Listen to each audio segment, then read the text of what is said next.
construction, smells of corruption. I manipulate to recreate. This air to go down saga. Go under my karma.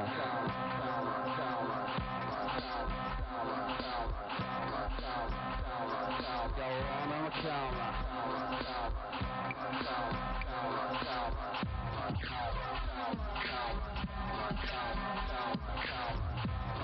It's time to get down.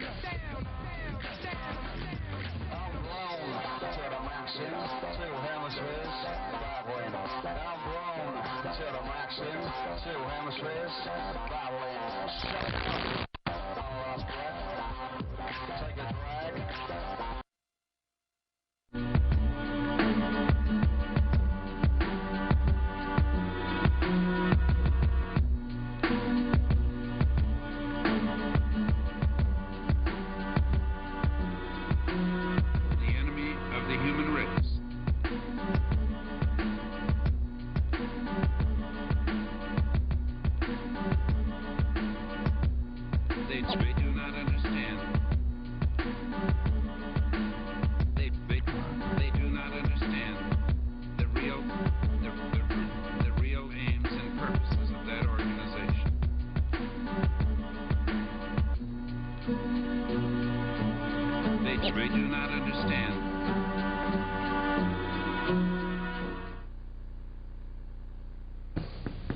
Go ahead.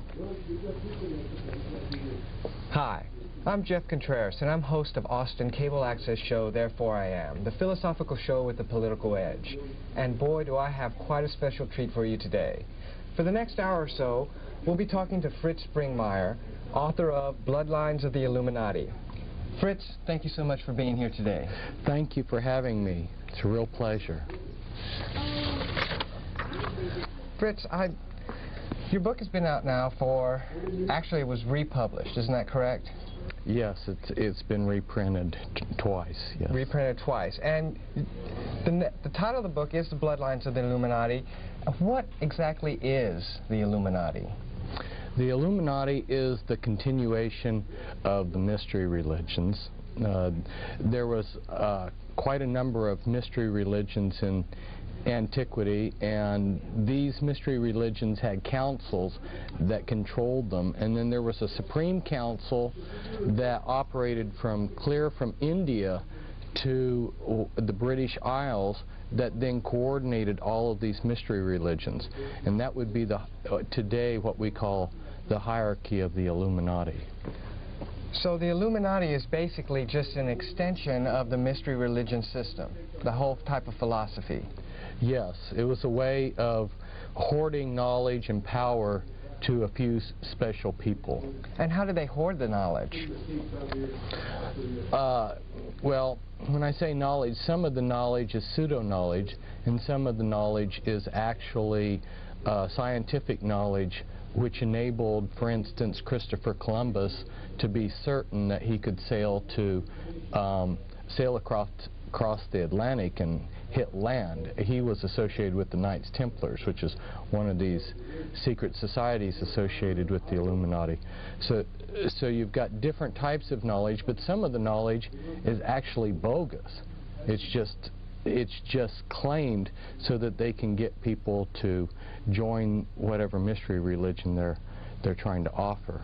Okay, Fritz. Now, why are families so important in this? It's obviously, you titled it Bloodlines, and that must have to do with the families. Why are they so important? It has to do with how they pass power from one generation to another. It also involves the occult powers. They try to have full-blooded members. They believe that, at least the traditionalists within the Illuminati, which are the full-blooded members, they believe that to really be a powerful witch with all the occult powers that demonology gives you, that you have to be a full-blooded member who's got a genealogy that goes back many years. So in effect, what you're talking about is basically generational Satanism. Right, it's generational Satanism. And they have to operate also within bloodlines because of the way that they carry out their mind control. They make program DID, or what was commonly known for a couple hundred years as multiple personality disorder. They program their members with MPD, and in order to do that, you have to have someone who will disassociate when they're traumatized rather than die. There's three things you can do when you're severely traumatized. You can just curl up and die, or you can go crazy, or you can have the creativity and the dissociative abilities to splinter the mind into a multiple. And they want that ability. It's essential because the satanic rituals that they carry out, which are horrendous traditional rituals, blood sacrifices, requires a certain level of insanity and dissociative ability. In other words, what I'm getting at is if you were a normal, sane person and you had to participate in the higher level Illuminati rituals, you'd probably go crazy without the programming and the MPD that they carry out. So it's absolutely essential that they maintain the bloodlines. Okay, Fritz, now when you talk about blood sacrifice, what do you mean? Are you talking about chickens or goats or something like that? No. Unfortunately, I'm talking about human sacrifices. This is, you go throughout the world and you examine the different cultures, and you'll find that human sacrifice has been fairly widespread. And these powerful families have always felt that they gained power and through sacrificing other people. So you're saying that the blood sacrifice that we've read or heard about throughout the history books has never actually stopped. It's just gone into secret. That's right. Correct. That's very incredible. Now, Yes. Fritz, in the book Bloodlines of the Illuminati, you point out that 13 families are in control of the Illuminati structure. But in your book, you list 14 families. Could you explain this a little bit? Sure. They themselves decided that they would have 13 families, or really maybe a more descriptive word would be tribes. And it's my understanding that the reason why they chose the number 13, besides its magical implications, is also it's in mockery of what God had done, because as you know, there were 12 tribes, and then Ephraim and Manasseh were added, which were split off of the tribe of Joseph, which gave you 13 tribes of Israel. And so in mockery of that, then they have chosen 13 satanic bloodlines. But in working with people that were in the Illuminati and helping people get out of the Illuminati, I've gotten a fairly good handle on what last surnames they use. And although there's hundreds of, say for instance, Rothschilds in the United States, most of the descendants of the Rothschilds have other surnames.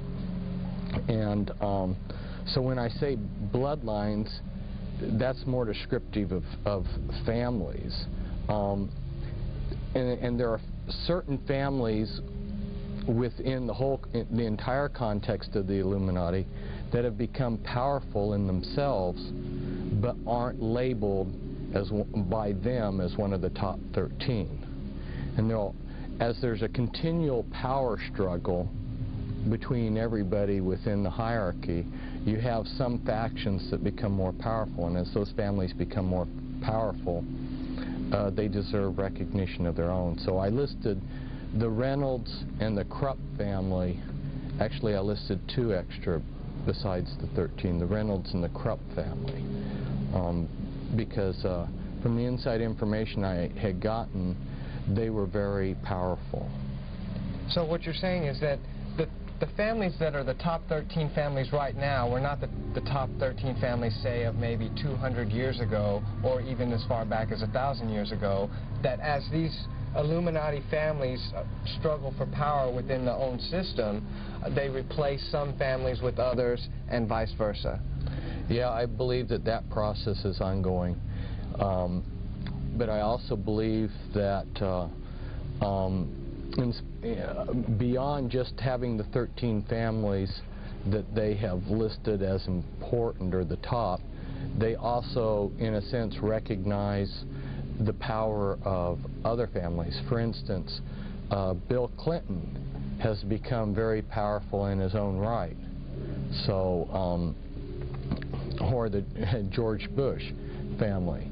So, although they are descendants of these 13 tribes, they in themselves now, in this time period, are worthy of special focus or mention. Okay, Fritz. Well, we've talked a little bit about the Illuminati structure. Could you briefly explain how this structure is set up? Yes, it's a pyramid structure. There's 2 basic levels in the Illuminati. There's the anarchy level. In one of my books, I listed hundreds of Satanic Covens and their addresses across the United States. I mean, there were so many that I listed, numerous pages, that I haven't gone through and counted how many hundreds of addresses of different covens. And these are very eclectic. And besides these witchcraft covens, there's other lodge systems and other things also on the anarchy level. On the anarchy level, you can't discern any pattern because everybody believes differently. Then there's 3 levels within the anarchy level. As you know, there's 3 levels to witchcraft. And then the next level are is the hierarchy level, which also has basically 3 levels to it. Although within those 3 levels there's ranks and grades, and above that there are councils that you can belong to that have special powers, and there's also special ranks and grades above those 3 basic grades. But yeah, it's basically anarchy level and hierarchy level with 3 levels to each of those.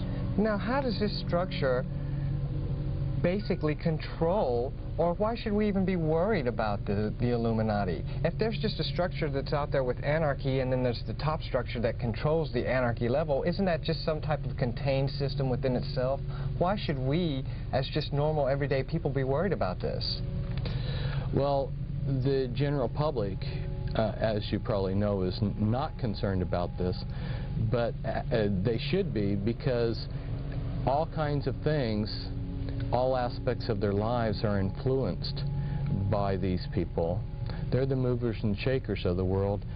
There's some disinformation out there that I need to clarify, and that is the misunderstanding that's common out there is that this man, Adam Weishaupt, which was a pseudonym, a name that he had taken actually, started the Illuminati. He did create a modern structure for it. He was paid by these families to create a modern structure. But he didn't originate the Illuminati. The Illuminati goes back thousands of years before him. And the reason why I mention this is that if we go back into antiquity, we will see that there were certain families that were deified as gods, like Pharaoh, Alexander the Great. Maybe some of the viewers don't know that Alexander the Great believed that he was descended from gods. Genghis Khan, who's still worshipped in Mongolia. These powerful families believed they were gods, and they controlled through their priesthoods in these mystery religions the people that were subservient to them. They never wanted to relinquish power. They networked together, and over history you can never find any point in history where they gave up their power. What they did is they did a lot of sleight of hands and went underground or behind the scenes and let other people become frontmen, but they've still stayed in power. You can see a lot of, I give a lot of evidence of that in my Bloodlines of the Illuminati book. Just some everyday examples that I ran into is, as a boy, you know, I met Henry Cabot Lodge, and someone who would read American history would know about John Cabot exploring the United States, which was of the Italian Caboto family. This is an ancient family, and yet you can see their influence in history all down through the years. Recently there was a book, Holy Blood, Holy Grail. Well, I say recent, it's not been recent, but it became a bestseller, and then the authors made a trilogy of books, Messianic Legacy and The Temple and the Lodge, and Pageant and Lay and Lincoln were the authors of that trilogy of books. And they go in and discuss how all of the royalty and aristocrats of Europe are descendant from one single bloodline. Now, of course, then when you go to look at our presidents, you find that 11 of our presidents, at least 11, are part of that bloodline. At least 11 presidents are descendants from European royalty. Right, the Merovingian dynasty, at least 11. And a man recently, you know, David Icke, you may have heard of him, yes, says that he has the genealogy charts to show that all of our presidents were related. I have, in the talks that I've given in the last couple of days here in Austin, I showed a genealogy chart that I have, which shows 12 of the American presidents very closely related. Okay, Fritz. Well, you talked about how these Illuminati families, when they have power, and we can see that, then they go into hiding. Most people would say that the Templars, the Knights Templars, were one of these Illuminati structures. Could you explain basically how they supposedly went into hiding? Because you hear about the Templars, they had quite a long reign, and then the French turned against them, and then they were outlawed by the Pope, and then they just disappeared out of history. Right, and but they didn't. Although the Pope outlawed them, they were able to flee, and initially they went to places in Spain and Portugal, and from there they boarded ships and they sailed to Scotland. And there was a decision made to give Scotland its independence, and the Knights Templars that landed in Scotland then in the Battle of Bannockburn helped the Scottish gain their independence, and then became very prominent in the affairs of Scotland. Well, you know, Fritz, I saw the movie Braveheart, and I don't remember there being any Templar Knights in that movie. Yes, that's true, but the movie ended before the Battle of Bannockburn. Oh, all right, I understand now. Okay. Well, Fritz, now that we know basically a little bit about the Illuminati and about how they structure their system, can you give us a little bit of the mindset of these Illuminati families? I mean, why do these families, these 13 families and other families, feel that they have the right or the authority to control almost every aspect of our lives? These families, since antiquity, have believed that they were gods, and of course they have been worshipped in many periods as gods. And they continue to pass that prideful belief down from one generation to another. They believe that they're a superior being. Oftentimes, when I've seen quotes by these people or heard people relate what they heard, you see that they refer to us as ants or cattle, and they basically have the idea that they were born to be gods and rule us, and we were born to serve them. Okay, so they felt that they were gods and they were worshipped as such in ancient times, but with the rise of Christianity and things such as the Inquisition and maybe even the Reformation, shouldn't the people of history have stomped all of this out? They made a decision that they would use Christianity for their own ends. So they established churches that they themselves controlled, and they went behind the scenes and set up a lot of fronts. So what you see, for instance, as proof of what I'm talking about, is at the end of World War II, there was a commission sent around Europe to examine all of the churches and cathedrals that had been damaged by the bombing, and they found something like 80% of these churches had hidden occult altars underneath the Christian altar that wasn't exposed until they were damaged. In other words, what was happening is these churches were built on ley lines, and satanic rituals had been secretly practiced in these Christian churches all down through the Middle Ages and up to present times. These were sacred sites that the churches were built on. In fact, some of them were built on very sacred druid sites and things like this. And so the Christian churches were simply functioning as a front so that these people could do their human sacrifices and so forth in secret. And of course, then they became pillars of society with their multiple personalities. They could have a front personality that was the ideal Christian, and on the Sabbat, on Friday night, they could be sacrificing somebody, and perhaps on Sunday morning, they could be the reverend that was giving the sermon. There's a number of other proofs that one can or evidences of what was going on. If you go throughout Europe, you'll see a large number of the churches had winged reptilian gargoyles put on them, including something that's really bizarre. They would have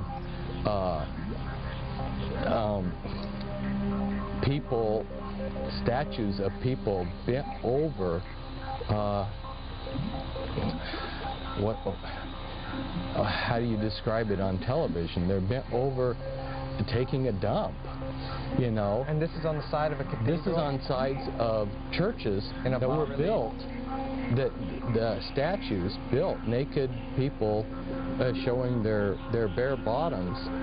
And if you ask, why did these Masonic trade guilds build gargoyles and people taking an excrement, you're told they did it for Christ. And I guess, Fritz, people really don't understand is that most of Christianity evolved from the Catholic religion. And the word Catholic itself means universal. And so they just went out into their areas and just absorbed all of the local religions of whatever land they were at. That's very well said. There were a number of mystery religions that bestowed their authority into the Catholic Church. For instance, the mystery religion of Dagon had which was the fish god, and you'll notice that one of the symbols that the Christians use today is the fish, and the Pope's hat, his mitre hat, was the crown of authority of the head of the mystery religion of Dagon. Mm-hmm. So he at one point in history was given the authority to be head of that mystery religion. And so yeah, the Catholic Church was a good way to also absorb a lot of the paganism, right, besides being a front for the more serious hardcore. So you mean, witchcraft. Fritz, when I'm driving around in my car and I see another car in front of me with the little fish symbol on the back of it, that the symbol, in reality, even though they believe it represents Christ, is really a symbol for the Dagon mystery religion? I don't think that you'll find Christians putting it on there because they worship Dagon, but all I'm doing is saying a lot of these symbols have histories beyond what the Christian Church thinks about. You'll find a lot of, well, for instance, I have personally with my own eyes seen a good number, or I don't know if good is the word for it, but I've seen a number of churches with the Masonic Knights Templar logo on the side of their churches. And what logo is that? It's a cross and a crown. Cross and crown. Right. Okay. It's a particular, it's designed a certain way, and it's very clear that it's a Masonic symbol. And there's a lot of other symbols. I've seen all-seeing eyes. There's Catholic churches that have the Illuminati all-seeing eye, you know, that's in the pyramid. Well, speaking of the all-seeing eye, our local cable outlet, basically who helps us put on this show here, Time Warner in Austin, their symbol for their corporation is an eye. Isn't that kind of funny? Yes, well, it all ties together. It's an enormous thing that's to someone who hasn't been initiated into, who hasn't studied this, the whole the subject is so vast and so incredible that it's really difficult to absorb. That's why I really strongly encourage someone to begin by reading the Bloodlines of the Illuminati book, where I have the time to lay things out systematically, so you can see that this thing started in antiquity. These people controlled everything back then. They never gave up control, although they have worked through trade guilds and the Masonic Lodge and other things. They've always had the power. They never gave up the power. And when this country was created, we thought that we were getting away from the aristocracies and the kings of Europe. But lo and behold, like I said, you know, I can document that 11 of our presidents are related to the royal family in the United Kingdom. Boy, I tell you, Fritz, this all sounds so incredible, just like you said. When you were doing the research for this book, how much documentation did you actually find which supports your outlook and beliefs on the Illuminati? Well, I've done many years of research, and I was just joking with somebody that I was visiting this morning, because when I moved into my new house, I had been telling people I had 100 boxes of papers, you know, documentation, newspapers and stuff that I collected. But after I had filed those away, and I counted, I had 140 boxes left. So, a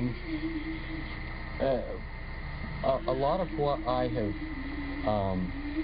learned was because I've worked for years with people that are trying to escape the Illuminati, and they helped my learning curve greatly. They point me in the right direction. And a lot of information is right there if we scratch below the surface. But they realize that there are very few people like me that are going to be looking in the right direction and scratching under the surface. So, and they don't have time to hide it all. So there is an enormous amount of information out there that relates to these families. And I just am that type of person to plow through enormous amounts of information. That was just, I guess, the gift that God gave me. So what you're saying then, basically, Fritz, is that the information is out there, and really all you have to do is begin to search for it. Is that correct? Yes, I believe that a lot of the readers, once they have read my Bloodlines of the Illuminati book, and then once they maybe have read some of the other books that I have and gotten a basic understanding of what's going on, they're going to start seeing these things all around them, and they can teach themselves, and they can further their understanding on their own without my help. Okay, Fritz. Well, let's jump a little bit inside of the book, okay? I know you mentioned as one of the Illuminati families, the Kennedy family. Now, with all of their recent tragedy in the past few decades, how can you still feel like the Kennedys are major contributors to this whole power structure? There's definitely been some power struggles, and the Kennedys have been on the short end of the power struggles. That's true. But after John F. Kennedy was assassinated, and his brother, Ted Kennedy still was an extremely powerful senator because of his tenure and all of the committees he was on and everything. He was one of the most powerful men in the United States. So that immediate family, continues to be called by the news media as America's royal family. But let's understand that the Kennedy bloodline is far greater than just John F. Kennedy's family. Well, what do you mean, Fritz? I think most people would, when they think of the Kennedys, they think, oh, well, you had John's father, Jack was it, and he made all his money. Basically, you hear rumors that he made most of his money through Prohibition, and then he made a killing off of the stock market crash. And really, that's when we start to hear about the Kennedys. Are you trying to tell me that they have a history that goes further back? Yes, they have a history that goes way further back. In fact, the Kennedys are descendants from Brian Boru, who was the first Kennedy, and he was one of the most significant kings in European history. So you see that they're tied back to royalty. In fact, John F. Kennedy's sister married into British royalty. So these are just not commoners that grew up in a log cabin. But there's something that I would point out to our listeners out there in television land, and that is that the movers and shakers do not become rich and powerful and then join the Illuminati. They become rich and powerful because they are part of these Illuminati bloodlines, and their councils decide how they're going to divide up such things as the drug trade, monopolies, and things like this. And so when you see these families like the Astor family go from being totally poor, and in a few years John Jacob Astor is the richest man in North America, and maybe I'll use him as an example. Okay. Since I got started talking on him. John Jacob Astor came from Germany, from a small town, Waldorf. His background was being a butcher. He couldn't hardly speak any English. His English was broken. And he was the type of person that if you were sitting beside him eating, he might grab your shirt and wipe his dirty face on it while he was eating the meal. He was gross, he was crude. He's not somebody that you would enjoy being around. Yet this man who could barely speak English and who is an exceptionally obnoxious person, within a few years became the most richest man in America. Now, how did that happen? There had been fur trade for hundreds of years, but all of a sudden he comes to America and monopolizes the entire fur trade basically on North America. Now, how did he gain control? It's because somebody in the Illuminati councils had decided the Astor bloodline which is a bloodline that goes back to antiquity. The name is a derivative of Astarte. They had decided that the Astor family, you know, would be given that privilege. Why did Bill Clinton become president? Somebody made the decision many years ago. You can look back at the things Bill popped off and said as he was a kid. He said, "I'm going to be president." Okay, Fritz. Well, we talked a little bit about the Kennedys, and I noticed that another Illuminati family that you mentioned in your bloodline book is the Onassis family. Now, as far back as I can remember, just out of recent memory, the only Onassis I could ever think of was Aristotle Onassis. And really the only reason I bring him up is because we talked about the Kennedys, and they seem to be linked a little bit. Could you briefly describe how the Onassis fit into this picture? Onassis was, again, someone like John Jacob Astor. His family lived, Aristotle's father Socrates lived in Turkey, and at the end of World War I, the Turks committed genocide against the Greeks, and the Americans had a warship off of the coast, and very strange thing happened. I mean, you have millions of Greeks being killed, but for some reason this American warship sends a party of Marines ashore, and the one person they rescue is some obscure boy named Onassis. This is and the reason they give is because he had sold a bottle of liquor to the captain of the ship, and the captain of the ship had taken a liking to him. Well, that's a nice story. So then Onassis comes to South America. He lands in South America penniless in Argentina. But supposedly by washing dishes, within a few years, he's a multi-millionaire, one of the richest people in the world. From being a dishwasher? Yeah, yeah. Some jobs like being a dishwasher. You know, you can see this kind of stuff in Back to the Future with Biff, you know. Yeah. And this is what we're talking about. So what I'm getting at is he became rich because he was in one of these bloodlines. How extensive is that bloodline?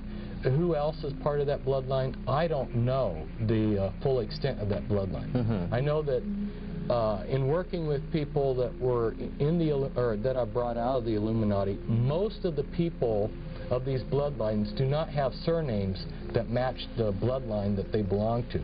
Their only major connection, so to speak, is when they are put before the Grand Dame, and she is to give her approval as to whether they're accepted into the Illuminati or not when they're like age 3, and they're given a physical inspection, just like the Masons don't want anybody who's got physical defects. Mm-hmm. And they're given an overall inspection, and in that initiation ceremony they will announce what bloodline they belong to, but then they will continue going through life with a plethora of other names. Okay. Well, Fritz, after hearing you speak over the weekend, I think one of the best examples to help people kind of understand how the Illuminati control world events, could you kind of briefly describe some of the major events of the Illuminati-controlled World War II? Oh, of World War II. Right. Okay.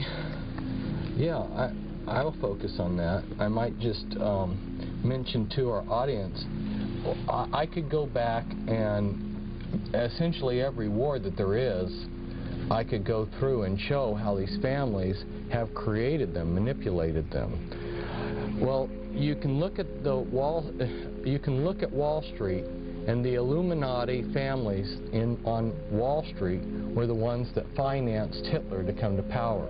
Also, you'll see that the Krupp family in Germany, plus a few other leading industrial Illuminati giants. Now, you're talking about the Krupps that make the coffee machines. Is that right? Yeah, I'm talking about the Krupps that make a lot more than coffee machines. I don't know how many thousands of factories they have today, but they were the ones that built the tanks and a lot of other, the locomotives and a lot of the other steel works that the Germans needed for their war machinery. And these people were the ones, well, one of them said, we've hired Hitler. So they viewed Hitler as their hireling. So American and German and British Illuminati financiers brought Hitler to power. So you had that aspect happening. And then the dialectics that was created that created the issues and how the war came about were also Illuminati family manipulations. And then the United States' entry into the war, let me point out something here. We haven't mentioned Freemasonry, but Freemasonry is the continuation of the mystery religions. Okay. And Freemasonry and the Illuminati are like a glove in a hand. Well, hold on just a second, Fritz. I mean, I know some Freemasons. I even work with one, and I mean, he seems to be the most down-to-earth guy I've ever known. And as a matter of fact, if I even get to talking to politics too much about him, I feel kind of sort of that I even know a little bit more what's going on than him. How is he controlling the world? Oh, he's just a member of a lodge system. We're talking, the lodge system needs a lot of good men at the base to support its structure. And 2/3 of the Freemasons don't go beyond the 3rd degree. They're that financial base supporting this pyramid structure. But at the top, we have these people. For instance, the Sinclair family, which is part of the 13th Illuminati family, they were given, if you'll look in Masonic encyclopedia, you'll see that they're listed as having been given headship over the Freemasons, and that was something that was to be passed from generation to generation. So you'll see that these bloodlines are in control of Freemasonry, just like so many other things. The royal family of Britain has been at the top of Freemasonry in the United Kingdom. So it's not that every Freemason is in the Illuminati. It's that this is just one more system or lodge or secret society that's controlled by them, and Freemasonry just happens to be, has been in the past. It's no longer so much the powerful tool that it was in the past, but it's been one of their most powerful tools in the world for carrying out what their agenda. Okay. So let's see. Let's pick up where I was. Back to World War II? Back to World War II. The reason why I had to bring in the Freemasons is Stalin and Churchill and Roosevelt, who were the Allied leaders. They were all three Freemasons. And Churchill was of the Illuminati bloodlines, and so was Roosevelt. Stalin married into one of these prominent Kaganovich, if I'm pronouncing the Russian name right. He married into a prominent Illuminati bloodline. And in fact, you see in Russian politics that same family that Stalin was married to is still very powerful in Russian politics. But anyway, so you had three people that are controlling these countries, or at least are the visible political leaders of these countries that are all on the same team. And Germany and Japan and several other smaller countries that join them are arrayed against Russia and the United Kingdom. And the British wanted the Americans to enter the war, Roosevelt wanted us to enter the war. So, but wasn't Roosevelt's one of his campaign promises at that time not to enter the European war? Right, right. Just the same as Wilson. Before World War I, his campaign was he would keep us out of the war. And then very shortly after he became president, he declared war on Germany. And it was such a trauma to my grandfather, because he had voted for Wilson, that he never voted Democrat again in his life. He had such a strong reaction. He had a knee-jerk reaction. He always voted Republican after that. But yeah, that was a campaign promise. But see, these people, they say whatever it takes to be popular, and then they do whatever they want, because we don't mean anything to them. And so, in going back and researching, I came across a book that was written which described aircraft carrier warfare in the Pacific in a war between Japan and the United States before there was ever an aircraft carrier built. And this book describes basically World War II.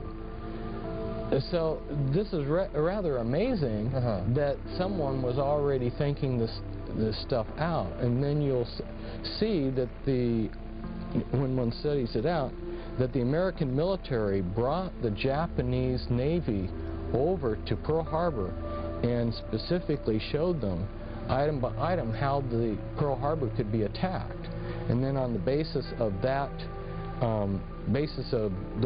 those tours, the Japanese went back, made up their battle plans. American intelligence and British intelligence knew of the battle plans. They watched the Japanese fleet practice for their attack on Pearl Harbor. And then Roosevelt, to make sure that there was a lot of losses, the day before they attacked, he had all of our planes put on the airfields in circles with their noses pointed towards the center of the circle, so that it'd be very hard for them to take off when the Japanese attacked. There was a lot of things like this that were done to make sure that there was a lot of Americans that died so that they could get United States into the war.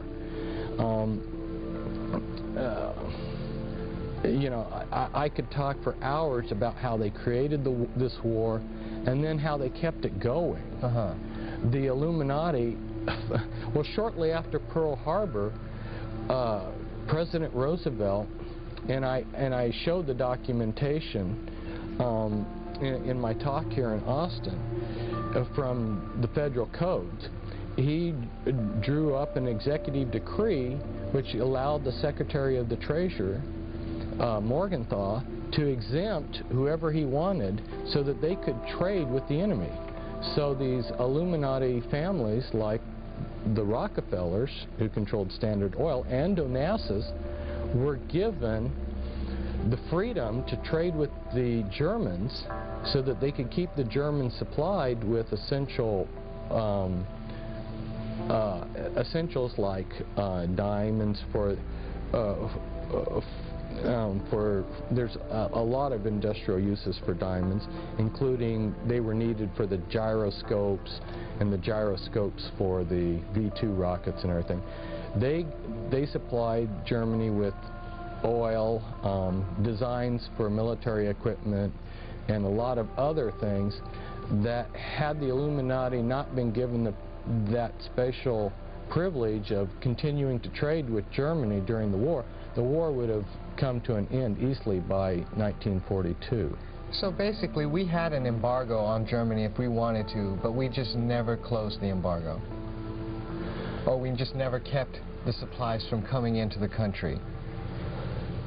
Well, if you were one of these Illuminati bloodlines, one of these powerful men, kingpins is the word I use, within these Illuminati bloodlines, you had the privileged status of being above the war. Above the war. The rest of us, it was a real war. And actually, Fritz, I think I can remember from your book, as from the Onassis chapter, his fleet of ships almost went unscathed, is that correct? Totally unscathed. They were never attacked. How many ships did he have? It was between 200 and 300 ships, merchant ships. And he's from the Greek fleet, correct? Yeah, Greek merchant ships. His ships flew the Greek flag. Essentially, every other Greek ship that was floating when the war started was sunk. But his ships went in all of the theaters of the war, the Mediterranean, the North Sea, and they were never attacked by either side. It took collaboration at the highest levels for him to travel around in a world war without anybody bothering him, while he made millions, perhaps billions of dollars off of the whole thing. This is incredibly fascinating. I tell you what, Fritz, we're almost running out of time here, but before we do, I would like you to briefly touch on, I know you mentioned it earlier, how the Bush family has been coming into prominence here of late. Could you give us maybe a little bit more of a background behind that family?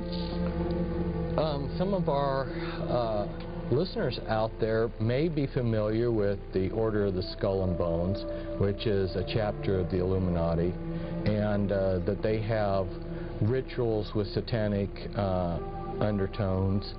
One of the things that they do is lay in a pile of manure when they're being initiated and say all of their sexual exploits. Yeah, I know. Satan causes his minions to do degrading things that they think, for some reason, because their minds get warped, that this is something great. The Bush family is related, it's one of those families that's related back to British royalty. Mm-hmm. And Bush was head of the CIA. And I think it's significant to point out, if our listeners haven't caught it already, they may have already noticed this themselves, but you had the head of the KGB. You know, the KGB has been running Russia and the USSR, and over here we had the head of the CIA, George Bush, who becomes president, and now his son is running. It should make people realize that at least that the intelligence agencies have co-opted these countries, but it's deeper than that, because the intelligence agencies are being used as a front for these powerful families. And there's literature out there that talks about how the intelligence agencies have been prostituted to these powerful families. In fact, KGB intelligence, a large share of their intelligence, is simply being used to spy on Western industry and companies so that they can take all these trade secrets back for Russian capitalists, or Russian gangsters, I should say. Wow, truly incredible. Also, Fritz, I remember this also from your talks over the weekend.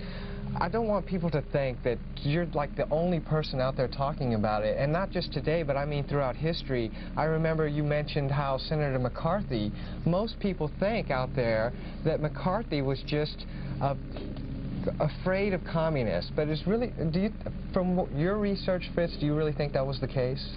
No, it wasn't the case. I mean, I was like everybody else. I only knew what I'd been told until I started reading speeches and talks and things that he had written, and I was blown away. I realized the man knew exactly that there were these powerful families, that there was a world order, and he was going after these powerful families. That's why he went after the Bundys, and of course the Illuminati kingpins in our government thwarted an investigation into Bundy.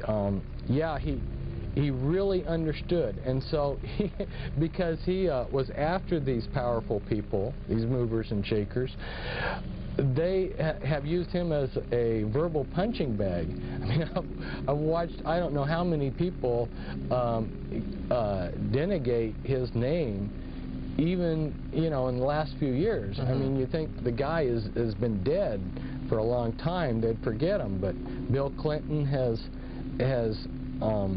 used them as a punching bag, and then George Bush. So it's the Illuminati almost use him as an example. Like, if you come after us, this is what's going to happen to you. Isn't that correct? Yes, yes. That's totally horrible. Well, I know we've just got a few minutes left now, for sure. But before we go, I wanted to ask you, Fritz, how can we, as normal, everyday people, recognize perhaps the policies or the agendas which are pushed on us through the Illuminati front organizations? Oh boy, that's a good question, but it's also a big question. Well, you will see that there are certain things that are politically correct. And you will also notice that the world is going towards central control. Right. It's going towards globalization, where we're having the United Nations. You know, the United Nations was formed out of the League of Nations, and there's a continual push to have one political, one world government. Now, isn't that just a natural evolution of perhaps human society? I mean, as the world seems to be getting smaller and smaller through technology, most people would say that would just be a natural evolution of our whole government system. Well, it's definitely being pushed. And whether one wants to believe that's a natural outgrowth of improved communication and transportation, that's up to the individual, but it is definitely being pushed. It's taking a lot of money and a lot of effort to make it happen, and the push behind it are these global elite families that are controlling things from behind the scenes. So not only do we have political globalization, but we have economic globalization, and we have religious globalization. So when you see any kind of an agenda that contributes to this one world order, or as Bush has called it, New World Order, or, you know, Hitler, who was also of these bloodlines, also referred to New World Order. That seems to be a popular term with them. Right, and I noticed earlier, when you had mentioned it, you just said World Order, that you didn't put the new in there. Why is that? Because it's not new at all. In fact, they keep using the same formulas.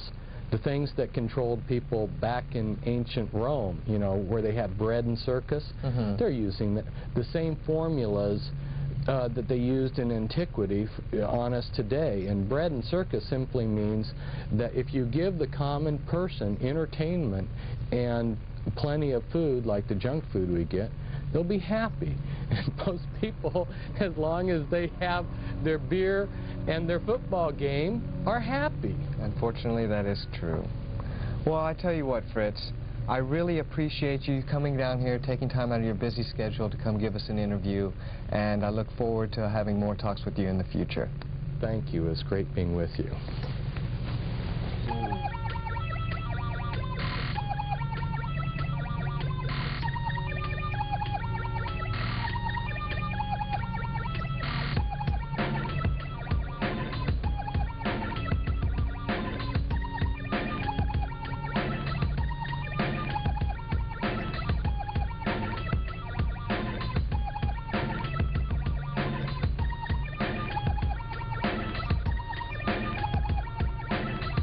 And you get then are prepared for the New World Order. They've been preparing people for many years, and it's almost here. It's almost here.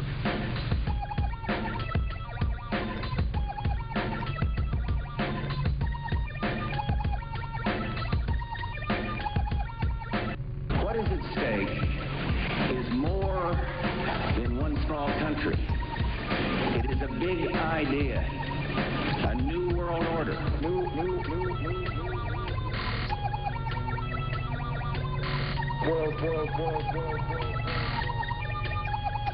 Order.